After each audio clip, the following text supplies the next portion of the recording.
सुप्रभात बच्चों।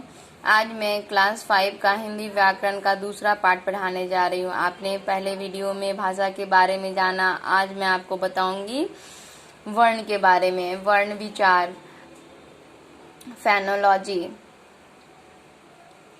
तो जैसा कि जानते हैं बच्चों, ध्वनि शब्दों की आधारशिला है जिसके बिना शब्द की कल्पना नहीं की जा सकती। अ, आ, हर्ष, ई, दीर्घ, ई आदि जब मनुष्य की द्वारा व्यक्त होते हैं तब ये ध्वनियाँ कहलाती हैं। इनके लिखित रूप को वर्ण कहते हैं। वर्ण को ध्वनि चिन्ह भी कहा जाता है। तो बच्चों, मैं आपको एक उदाहरण यहाँ देकर आपको समझा रही हूँ जो कि इस प्रकार है। अगर हम जैसे मान लीजिए कि यहाँ एक शब्द मैं लिख रही हूँ। आप देखेंगे कि जैसे मान लीजिए किताब लिख रहे हैं, किताब, ठीक है। तो क में क्या लगा? हर्षी, ई। तो जब हम क बोलते हैं, मान लीजिए सुनिए मेरा बात कि क्या हम बोल रहे हैं। जैसे हम क बोलते हैं तो क में हमारा क्या आ रहा है? एक और वर्ण का उच्चारण हो रहा है, क। आपको अ ध्वनि सुनाई दे रही है। तो अब हम इस की को जब हम अलग करेंगे तो यहाँ देखेंगे कि की, तो ई का भी हर्ष, ई का उच्चारण हो रहा है। तो यहाँ देखेंगे कि हम लिखेंगे क हलंत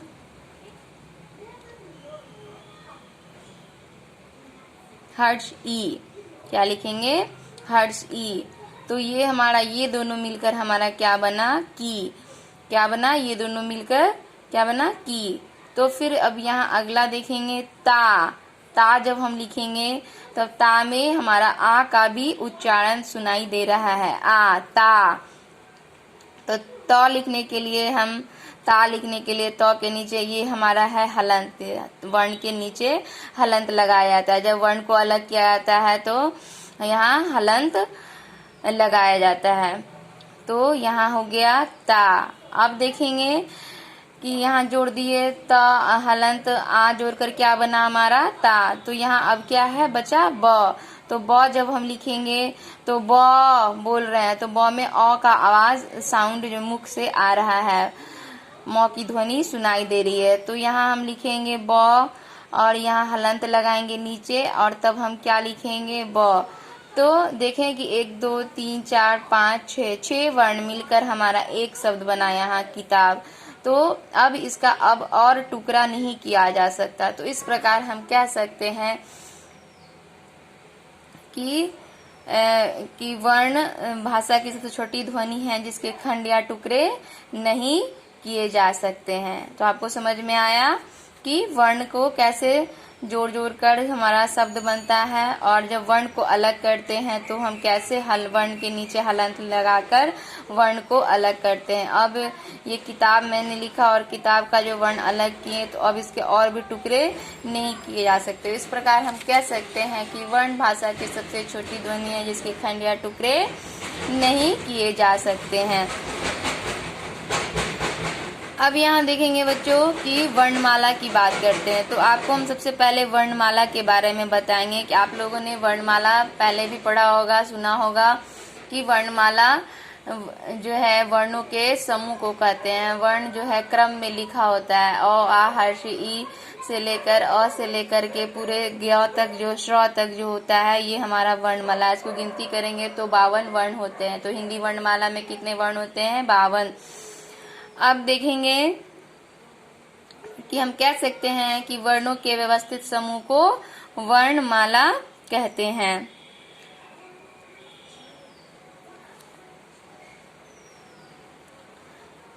उपयुक्त समस्त व्यंजनों में अ स्वर मिला हुआ है और रहित व्यंजन हलंत लगाकर लिखे जाते हैं। आपको हम पहले भी बताएं कि यहाँ बताए थे कि जब भी वर्ण को अलग करेंगे तो हम यहाँ क्या लगाएंगे? हलंत लगाएंगे, ठीक है। हिंदी वर्णमाला में अ सहित ही लिखी व बोली जाती है। अब आप लोग वर्णमाला के बारे में जाने, वर्ण के बारे में जान गए। अब हम बात करेंगे वर्णों के भेद के बारे में। कि वर्ण के कितने भेद हैं। वर्ण के 2 भेद हैं। Kinds of letter, types of letter यहाँ हम आपको बता रहे हैं। वर्ण के कितने भेद हैं? 2, स्वर और व्यंजन, वॉवेल्स एंड कॉन्सोनेंट। तो स्वर, सबसे पहले हम स्वर की बात करेंगे। सबसे पहले क्या बात करेंगे?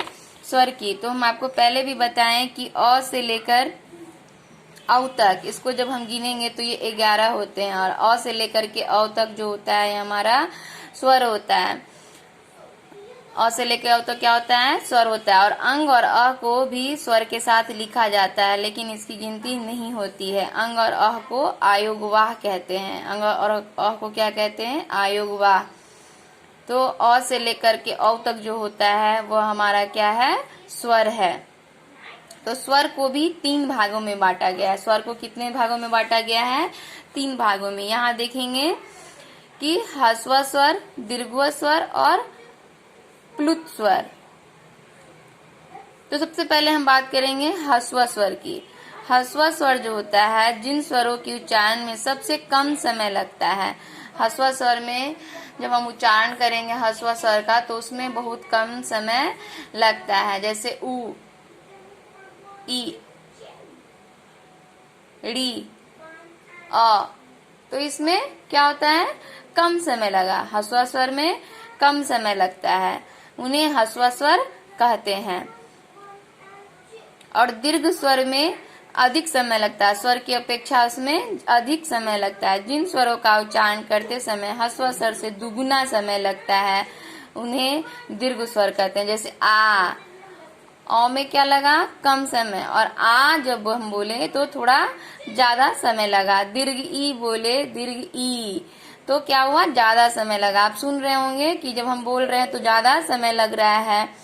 अ की अपेक्षा आ में, हर्षी की अपेक्षा दीर्घ ई में, हर्षु की अपेक्षा दीर्घ ऊ में ज्यादा समय लगता है। ए, ऐ, ओ, औ दीर्घ स्वर कहलाते हैं।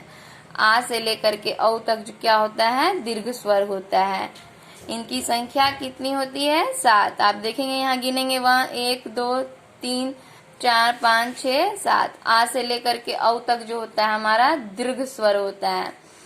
ठीक है। और स्वर की संख्या होती है 4। तो आप ह्रस्व स्वर और दीर्घ स्वर समझ गए। प्लुत स्वर, प्लुत स्वरों के उच्चारण में ह्रस्व स्वर से 3 गुना अधिक समय लगता है। यानी दीर्घ ह्रस्व स्वर से, और ह्रस्व स्वर से 3 गुना समय लगता है इसको बोलने में, प्लुत स्वर को बोलने में। उनका प्रयोग संस्कृत में अधिक होता है। प्लुत स्वर का स्वर जो होता है वह संस्कृत में ज्यादा इसका प्रयोग होता है। इसके लिए 3 गुना अंक लगाया जाता है। इसके लिए क्या लगाया जाता है? 3 गुना अंक। जैसे ओम लिखेंगे तो ओम, उच्चारण आप देख रहे हैं कि कितना समय लगा ओम का, ओम के साथ हमारा। तो प्लुत स्वर जो है हमारा संस्कृत में ज्यादातर प्रयोग होता है। ठीक है। स्वरों का प्रयोग शब्द में 2 प्रकार से होते हैं, एक मूल रूप में, एक मात्रा के रूप में। तो मूल रूप की बात करते हैं। शब्द रचना में स्वतंत्र रूप में आने वाले स्वर अपने मूल रूप में ही रहते हैं। जैसे आम, ऊन, इमारत, ओस, औजार आदि, ये सब मूल रूप में आते हैं। और मात्रा के रूप में बात करेंगे, स्वर अपने जिस रूप में व्यंजन के साथ जुड़ते हैं, यानी व्यंजन वर्ण के साथ अगर स्वर जुड़ते हैं तो उसे स्वर का मात्रा का रूप कहते हैं।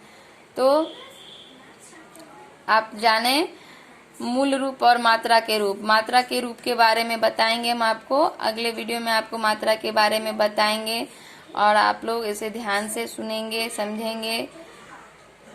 हम उम्मीद करते हैं कि इसे आप लोग ध्यान से सुनेंगे। धन्यवाद।